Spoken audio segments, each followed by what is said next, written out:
I'm here to read another book by the great Jory and illustrated by Pete Oswald. It's called The Couch Potato.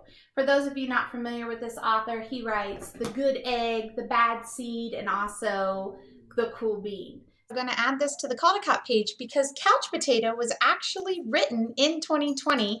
So the illustrations in this book could also win the Caldecott Award. So I want you to really pay attention to the pictures of this book and see if you think, on a scale of 1 to 10, could this book win a Caldecott Award? Are the pictures unique enough? Do they draw your attention? Do they tell a story without the words?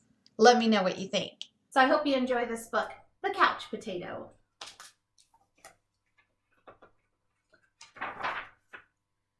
The author dedicated it to Joel, Nico, and Maria, and the illustrator dedicated it for Anders, The Couch Potato.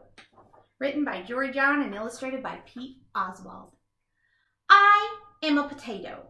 Not a small potato like my brother. Not a sweet potato like my mother. Not a mashed potato like my Uncle Stu. I am a couch potato. Oh yeah, it's true.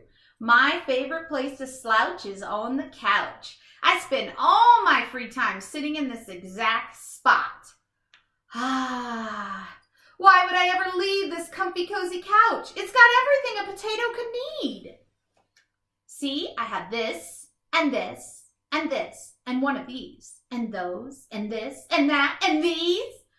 Oh, and this. Check it out!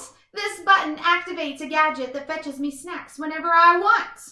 Bam! Impressed? And I don't have to move an inch. Much easier than going to the kitchen.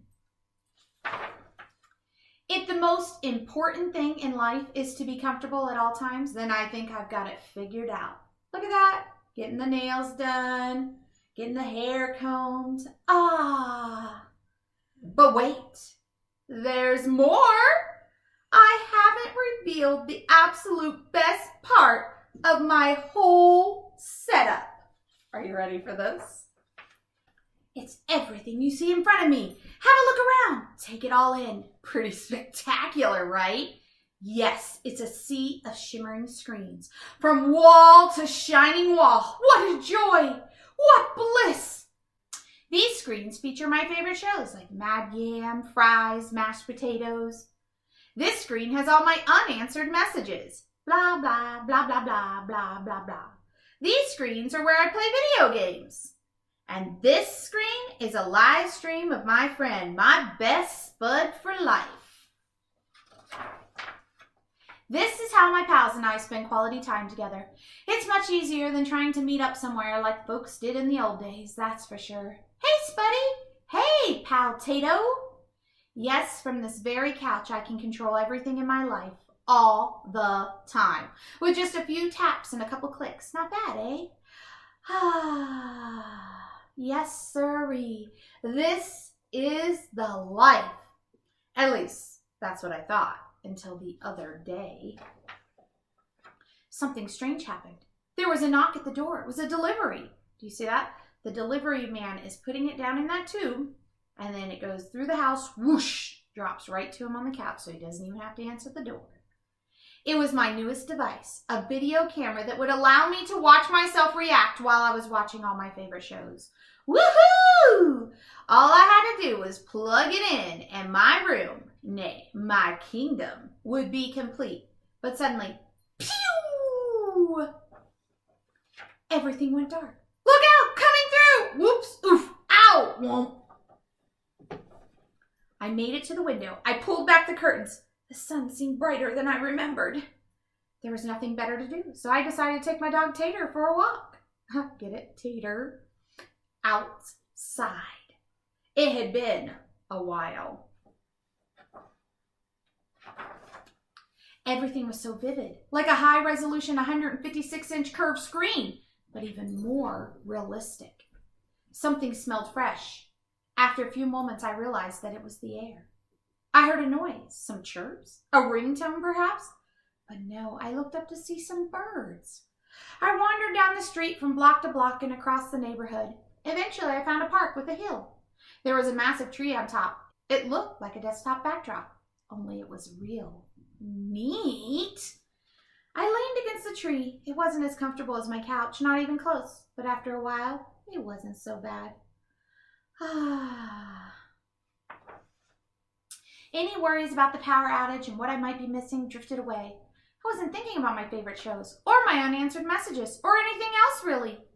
I noticed the stillness, the view, the sky, the clouds, the sunset, and those colors. My goodness.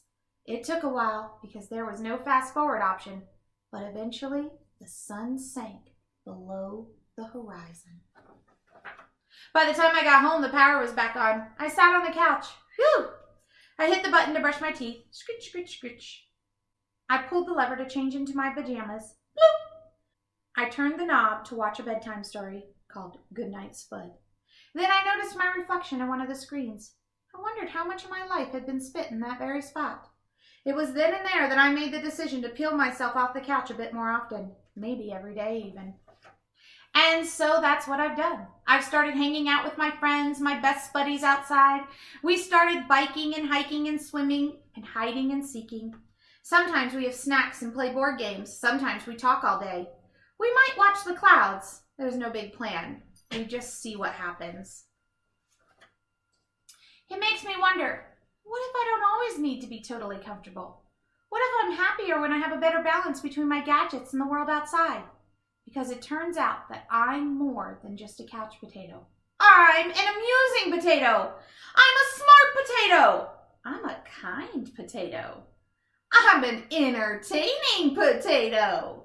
And I'm a sit on a hill and watch the sunset potato.